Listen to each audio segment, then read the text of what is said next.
Hello, everybody, and welcome to the Play Space Live, coming to you from Denver, Colorado.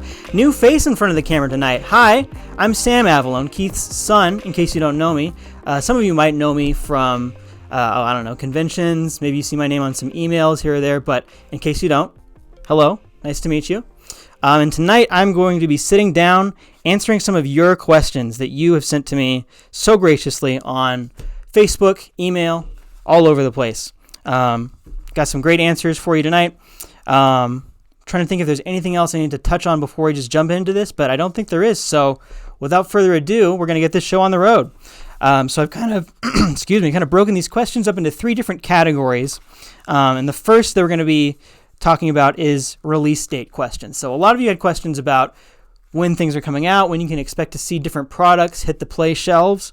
So I'm going to cover all those kind of all at once at first here. So a couple questions about H&B seasons that we're going to hit on first. Ray Price asks, any plans for new H&B seasons between the 60s and 90s? Ray Gosman asks, are there any plans for additional pre-World War II H&B seasons? And Doc Schweitzer asks, we got a lot of responses from Doc. Thanks, Doc, if you're watching, for all of your questions. We will get to many of them tonight. Doc asks, are there any other historical H&B or second seasons in the works, specifically 70s and 80s? So kind of in that 60s to 90s sweet spot that Ray Price was talking about as well. We do have plans for a vintage H&B set that will be out this fall. We haven't decided what vintage season that's going to be exactly, but rest assured you will get your vintage H&B fix this fall. Next, we got a question from J.D. Danielson. He asks, are there any plans for more Fall Classic series of H&B or Great Teams, Great Games for Hockey Blast? Yes, Famous Fall Classics 4 is going to be coming out this fall, right along with the other H&B vintage set. So that's something else to look forward to. All you baseball fans have a lot of releases this fall that I'm sure you can get excited about. Hockey Blast, though. Hockey Blast, we don't have any plans currently for Great Teams, Great Games. Those are kind of tough because the way that they go usually is everybody's got different teams and games that they're excited to see and play out. So there's usually only one or two games in each set that people get excited about. So it's tough to judge kind of what people are going to want to see, what people are going to want to play out. So it makes that a little bit tougher of a set to do. Doesn't mean we're not going to do it in the future, but no current plans for that. Let's see what else we got here. George Mullins asks, are there any plans to update the Roller America Derby and World Indoor Roller League sets for Roller Rumble? Don't have anything in the works currently for Roller Rumble. We've got our design schedule that we've been scouring pretty thoroughly to answer these questions for you guys. Remember, oh gosh, do we have Roller Rumble in the works? We don't. But Keith has kind of a soft spot for Roller Rumble, so I have a feeling that you might see some of that in the near future. When we've got some downtime in the design schedule, we might bust one of those out. So nothing permanent, nothing set in stone. Could still happen, though. Next up, John Siak asks, do you have a release date in mind for second season Quick? Okay, now this is a question that we get a lot of. For those of you that don't know, second season Quick is a sort of alternate rule set to second season that, well, makes it quick. Sort of condenses the game down into smaller, or I should say larger chunks instead of playing individual plays.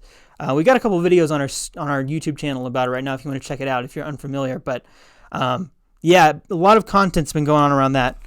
And we've been testing it a lot, sent it to some play testers. We've been fooling around with it.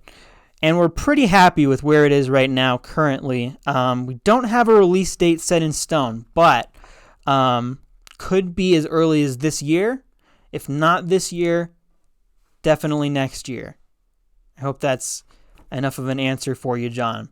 But that's where that's sitting. So that gets us through most of our release date questions. The next group of questions that we had was largely around what's next for Play.com. Mostly what's next after basketball, right? So a lot of people are curious about, we know the basketball games in the works, but what's after basketball. I'm going to read off a few questions here and then kind of answer them all at once. MG Man asks, after basketball, what is likely the next game to be produced? Greg McConkey, I think I'm pronouncing that right. Apologies if I mispronounce any of your names tonight. Reading from a script here. Live TV. So we'll see how it goes. Greg McConkey asks, are there any plans for a boxing or MMA-based game based on the Face to the Mat engine? And Larry Rice asks, what, if any, plans are there for the next game and what it would be? I know horse racing has been considered, and I thought other possible candidates might be boxing or Australian rules football. So, to answer these questions, first of all, I want to say we're not 100% sure that basketball is going to be our next game. We have been playing a lot of basketball recently, and we've been working on the rules and working out all the kinks and stuff, sending it to people, getting it play tested. That's a lot what this event coming up in Chicago is going to be about. But we're not 100% sold on it yet. So there's definitely a timeline in which, basketball gets scrapped. We work on something else for a little bit. So that's the first thing I want to say. Second of all, as for the other games that we've got on this list here, saw a lot about MMA. MMA, that's an interesting one. We've got the wrestling game already. But MMA isn't really something that either Keith or I have a passion for. And I know a lot of you do, and that's great. But when we make games, we really have to have a firm grasp on the sport and like an excitement to want to make it and have it be fun. I'm not really sure what a fun MMA game would look like because I'm not an MMA fan. So hard for us to make a game like that. So you probably won't see an MMA title from PLAAY Games anytime soon. And then horse racing was the other one that we got a lot of. Horse racing is also kind of tricky, but for different reasons. We are fans of horse racing here, but I think Keith thinks a lot of this is just regurgitating what I've heard from Keith and picked his brain on. The type of horse racing game that I think we would be excited to make isn't the type of horse racing game that I think a lot of horse racing fans would be excited to play. Our game would be largely about, betting, fictional races and stuff, that sort of thing, and keeping the pace similar to what watching a real race feels like, sort of similar to what Red, White, and Blue seeks to do. But I think a lot of the horse racing diehards out there would probably like to see, intense stat keeping and pitting classic horses and jockeys up against each other. And our game would probably have that, but not probably to the extent that a lot of people would hope. I don't know. Hard to say. Haven't really put a ton of thought into the horse racing game. And then the last one on the list is, of course, Australian rules football. That one we probably won't see anytime soon either. Sorry to shoot down all your ideas here, Larry. But Australian rules football, that's again falls into that category of don't really have a huge passion for it. So hard to make a game that we would feel confident putting out there and having be fun. Also, in addition, we've already got two. We've got second season and we've got Cold Snap already. So a third football game might seem a little bit. And then we've got Fury Football too, which we'll get to in a minute. I know a lot of you had questions about that. But 4 football games at that point, seems a little bit excessive maybe. But as for that, the main thing we want to touch on here is that the games that we put out, we want to make sure that they're fun. That's what it all really comes down to. And if it's not fun, we're not making it. It's really as simple as that. But yeah, that's our design philosophy in making games here. All right, next block of questions that we have is miscellaneous questions. Okay, so this is kind of questions all over the place, and this is what I'm really looking forward to answering from you guys. So diving right in, Jeff Turner, any thoughts on adding more custom game pieces to existing games? This is a great question. We do think about this a lot. And to answer your question shortly, no, probably not to existing games. But let me go into this a little bit first. The thing about custom game pieces is that it's tough for us to make that in a way that's economical to our business model. But the exception to that is something like the Decider die, where it's a component that we can use across lots of different games, lots of different titles. So we do have some plans in the works for this new initiative that we're going to be working on, which I don't want to say too much about. We'll get to that later.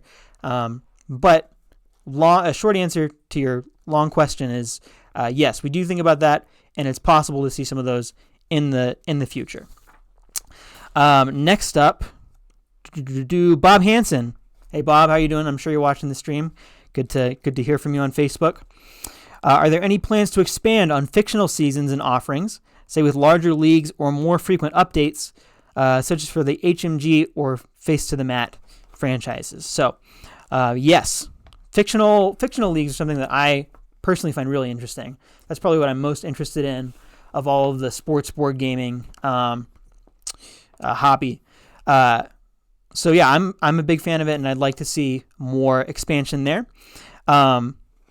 Specifically, it sounds like what you're talking about, Bob, is larger leagues and more frequent updates. So larger leagues, from what I understand, in past years, we've had larger sets for our fictional seasons, particularly the Face to the Mat franchise. Had a big roster of wrestlers for a while, and we got a lot of comments saying it's too many wrestlers, we can't use them all.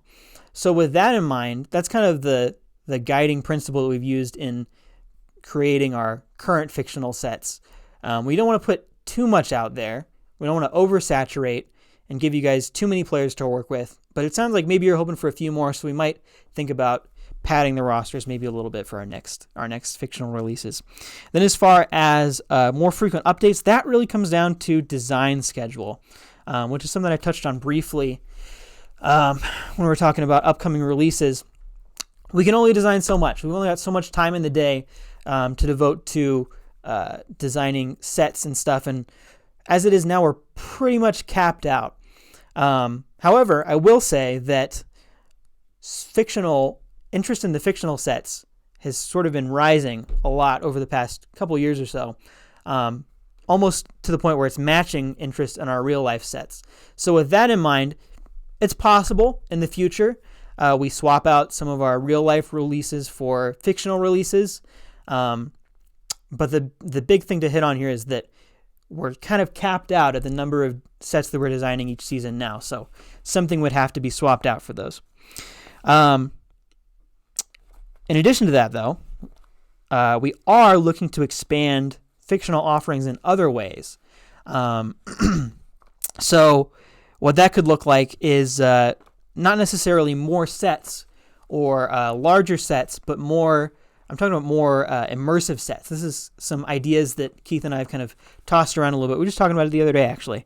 But we're talking about maybe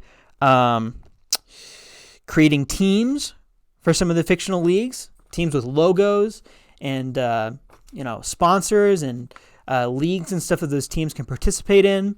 Had some fun designing logos for the Ice Brew Cup stream that we did a couple weeks ago. If you haven't seen that one, that's a really good one. Definitely go check that out on our YouTube channel. But that really got me thinking, there's no reason we can't have logos for all of our fictional play sponsors and stuff. So I'd like to see in the future, and this is just me personally speaking, no guarantees here, but I'd like to see, fully fleshed out universes that these fictional leagues exist in. So you could see your baseball, the San Antonio baseball team, San Antonio, Hombres, that's for your football team, against the Pittsburgh Pirates at the Biddy Beer Stadium or something like that. And you've got logos for all that, and you can put all that up on your pages when you make posts about that on the Facebook page. So I think that could be something fun to explore. Moving on here, Alan Hounsel asks, are there any plans for more PDF games or seasons in the future? This is another really good question. A question that we also get a lot outside of just this Q&A that we're doing here. For Play.com, no plans to expand our PDF offerings there. I mean, we'll continue our current policy or our current approach to PDFs where we have sets that we put up for PDF, but no games. And there's certain things that we will continue to have offered in print only.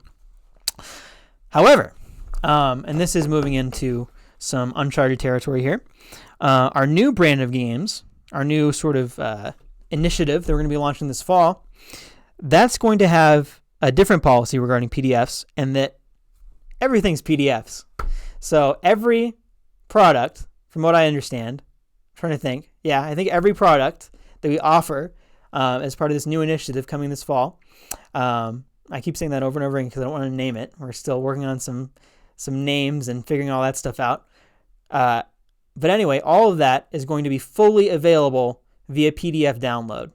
Kind of a big announcement. So I'm sure Alan's going to be excited about that kind of thing, and hopefully all of our international fans will make good use of that. I know that's something you guys have been asking for a while, so we thought this new initiative might be a good place to try that out. So that's something exciting to look forward to.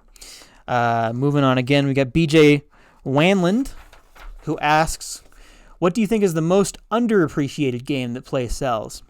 Okay, so to be totally honest here with you guys, I am not a huge sports fan. I'm a huge board game fan. Don't get me wrong. Love board games.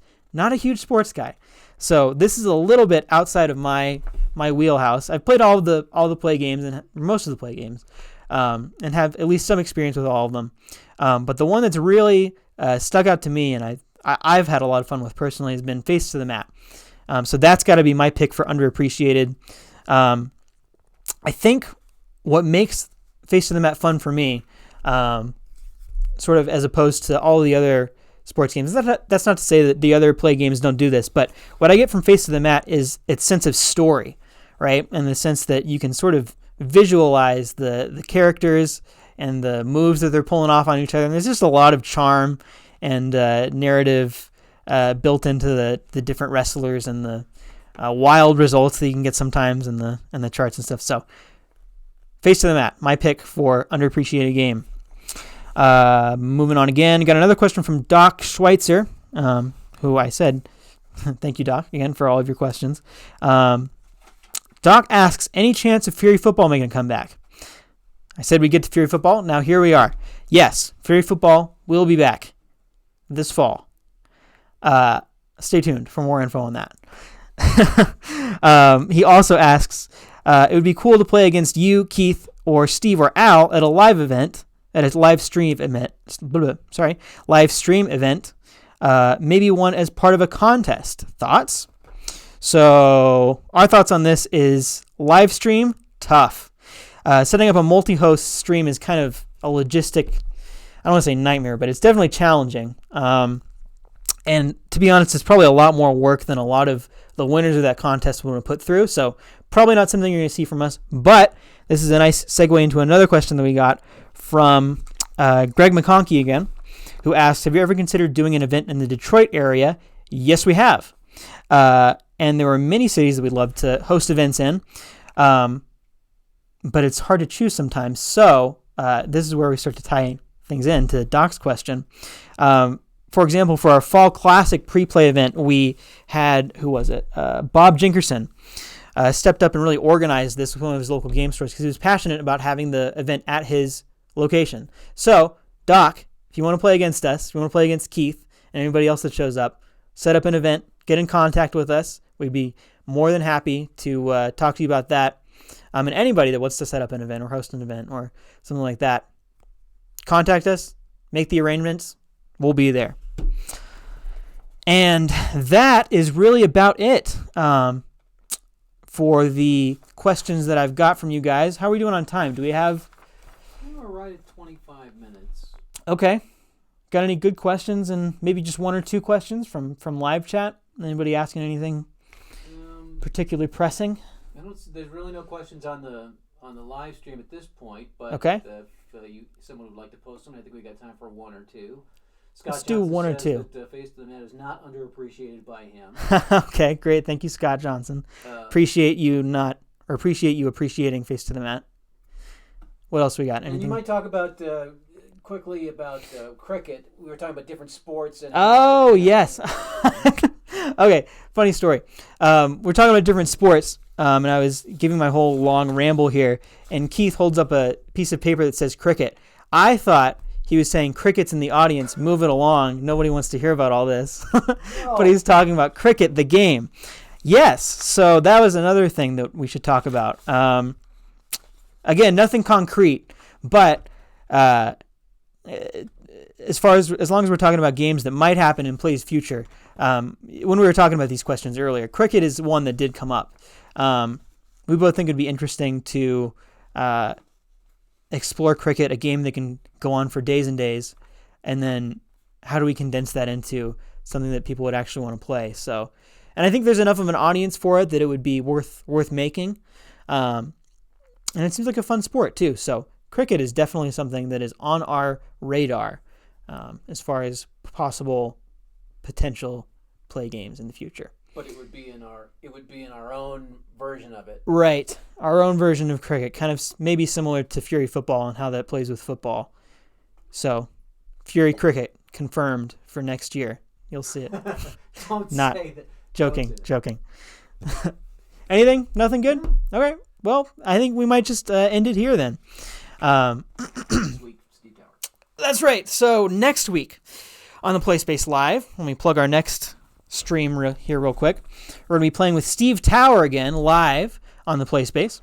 We're going to be playing Baseball America 2019. Is that right? Baseball 2019? Or okay. Oh, and also I got to talk about our prize. So we announced that we would have a prize for submitting your questions. We drew a name randomly. We actually rolled a d20, fittingly, to decide who's going to get this prize. And our winner is... I've got it on a sheet here. Didn't forget. Matt Cernetic, you've won the prize. Congratulations, Matt. We couldn't decide what to give you. It's kind of a last-minute thing that we threw together to get a higher response rate here. And it worked. We got some great questions. But all that to say, Matt, you are getting a $21 PLAAY credit. So, pretty cool. Pick whatever you want. Email Keith, and we'll be in touch with more details about that. Stream with Steve next week. Don't miss it. Baseball America 2019. It's going to be a real good one. And I think that about does it for us. Thanks, everybody, for tuning in. Had a lot of fun with you guys tonight. Hopefully we can do this again soon sometimes. Maybe Keith will sit down next time do a maybe more serious Q&A that you guys are asking some real questions there. Maybe not. So, you did a pretty good job. Okay. Thank you, Dad. That about does it for us here. Thanks for tuning in, guys, and I will see you guys next time. I won't see you. I'll see you over there from the producer's booth next time, live on the PlaySpace. Good night.